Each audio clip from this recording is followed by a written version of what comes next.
Ya, Assalamualaikum warahmatullahi wabarakatuh. Perkenalkan, nama saya Rajiv Yuda Prawira. Saya dari kelas 11 IPA 1. Di sini saya akan menjawab 3 soal, yaitu tugas biologi dari Bu Mai. Untuk pertama, soalnya jelaskan secara singkat mengenai faktor-faktor apa yang mempengaruhi sistem imun atau kekebalan tubuh. Ya, jadi yang pertama itu ada faktor genetik atau keturunan. Jadi seseorang yang memiliki riwayat penyakit menurun seperti diabetes mellitus akan berisiko menderita penyakit tersebut dalam hidupnya.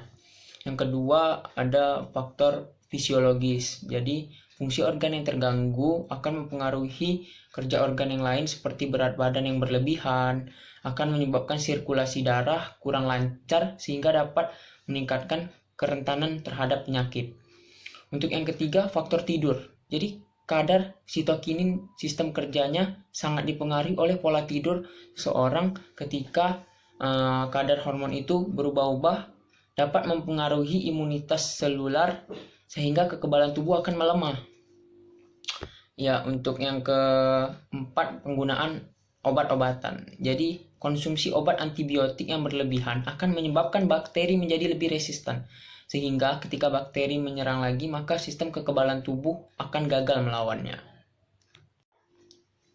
Ya, untuk yang kedua, bagaimana virus COVID-19 ini bisa menginfeksi tubuh manusia. Jadi, virus ini masuk melalui beberapa tahap. Jadi yang pertama, COVID-19 ini menyebar melalui droplet atau cairan yang berasal dari tubuh seseorang melalui batuk atau bersin. Ya, yang kedua, cairan yang mengandung virus itu kemudian terlempar ke udara dan masuk ke tubuh orang lain apabila dalam posisi berdekatan.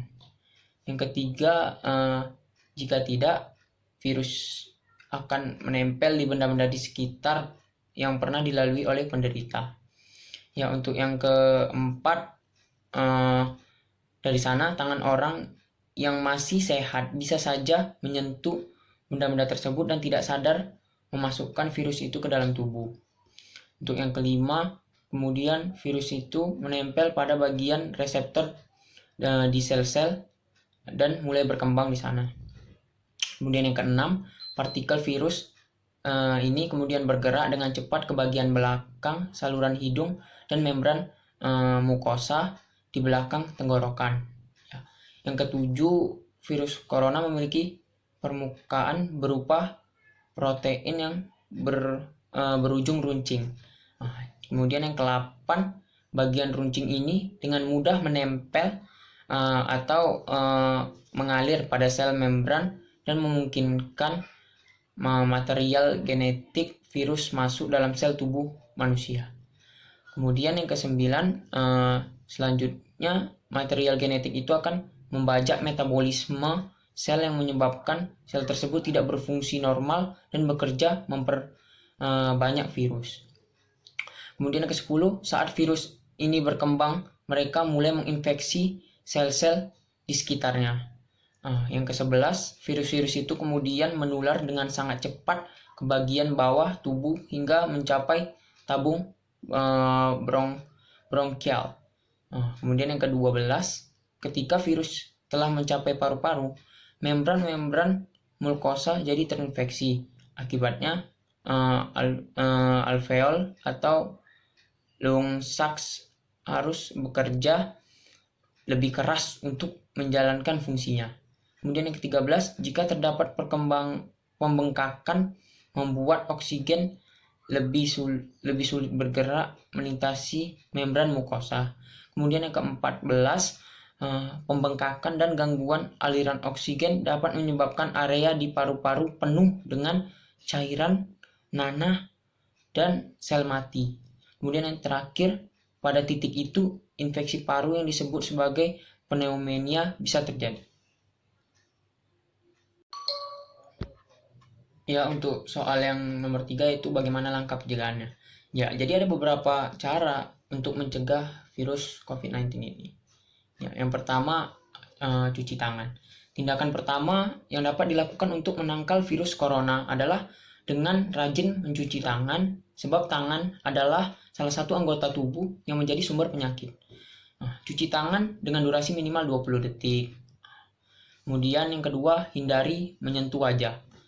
Telah diketahui bahwa tangan dapat menjadi sumber penyakit sebab sering terjadi kontak dengan benda maupun orang lain. Sementara itu, virus COVID-19 ini disinyalir dapat masuk tubuh manusia melalui segitiga wajah, yakni mata, hidung, dan mulut. Maka dari itu, hindari untuk menyentuh wajah menggunakan tangan. Apabila terpaksa harus menyentuh wajah, maka pastikan untuk mencuci tangan terlebih dahulu dengan sabun. Kemudian yang ketiga, etika bersin dan batuk. Terapkan etika bersin dan batuk dengan benar menggunakan siku, tangan bagian dalam, atau tisu bersih.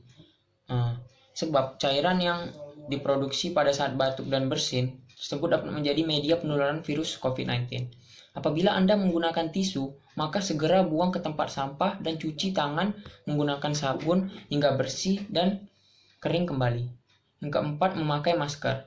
Virus COVID-19 ini tidak menyebar melalui udara, namun penggunaan masker dapat meminimalisir penularan virus COVID-19. Sebab virus COVID-19 dapat menyebar melalui droplets dan dapat masuk ke dalam tubuh melalui selaput lendir seperti mata, mulut, dan hidung. Kemudian yang kelima, hindari interaksi langsung. Cara sederhana guna menangkal virus COVID-19 yang kelima adalah hindari interaksi secara langsung seperti berpelukan, berjabat tangan, dan lain sebagainya. Dengan menghindari kontak kulit dengan orang lain, maka Anda dapat mengurangi penyebaran virus COVID-19. Kemudian yang keenam, hindari berbagi barang pribadi.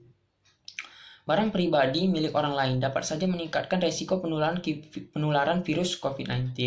Sebab meskipun tidak nampak gejala, virus ini dapat menginfeksi tubuh manusia hingga berstatus sebagai silent carrier yang membawa dan menularkan virus COVID-19 kepada orang lain. Maka dari itu, selalu gunakan barang sendiri dan hindari untuk meminjam barang pada orang lain. Hal tersebut merupakan langkah yang dapat dilakukan untuk menekan laju penyebaran COVID-19 yang berbahaya. Kemudian yang ketujuh, social distancing. Social atau physical distancing adalah salah satu imbauan yang sering digemakan oleh berbagai pihak. Sebab dengan menjaga jarak antara satu sama lain dipercaya dapat mengurangi resiko penyebaran virus COVID-19. Selalu perhatikan jarak fisik dengan orang lain, yakni minimal 1 meter. Langkah ini dapat diterapkan saat berada di tempat umum ataupun saat di luar rumah, guna menangkal virus masuk ke dalam tubuh dan menyebabkan masalah kesehatan yang serius. Kemudian yang ke-8, cuci bahan makanan. Cuci selalu bahan makanan yang diperoleh sebelum mengolahnya. Sebab pada bahan makanan selalu saja terdapat kemungkinan adanya kuman, bakteri, hingga virus corona atau COVID-19. Anda dapat mencuci bahan makanan sebelum disimpan di dalam lemari pendingin dengan menggunakan larutan hidrogen peroksida ataupun cuka yang dapat membunuh bakteri, kuman, dan virus dengan cukup efektif. Kemudian yang ke-9, bersihkan perabot rumah. Virus COVID-19 dapat menempel pada permukaan benda yang sering terjadi interaksi. Maka dari itu, bersihkan selalu perabotan rumah secara rutin. Bila perlu, semprotkan cairan disinfektan setiap pagi dan sore hari, yakni sebelum dan setelah beraktivitas guna membunuh virus COVID-19. Kemudian yang terakhir yaitu meningkatkan imun tubuh. Tidak hanya melakukan tindakan pencegahan di luar jaringan tubuh, namun Anda juga perlu melakukan tindakan pencegahan dari dalam tubuh. Caranya adalah meningkatkan imunitas atau sistem kekebalan tubuh terhadap berbagai virus termasuk virus COVID-19. Beberapa cara yang dapat dilakukan untuk meningkatkan imunitas tubuh adalah dengan melakukan aktivitas fisik secara rutin dan mengonsumsi makanan sehat yang dapat meningkatkan sistem kekebalan tubuh. Ya, cukup sekian cukup sekian video dari saya. Tugas biologi ini, apabila ada kesalahan saya mohon maaf. Wabillahi taufiq wal hidayah. Wassalamualaikum warahmatullahi wabarakatuh.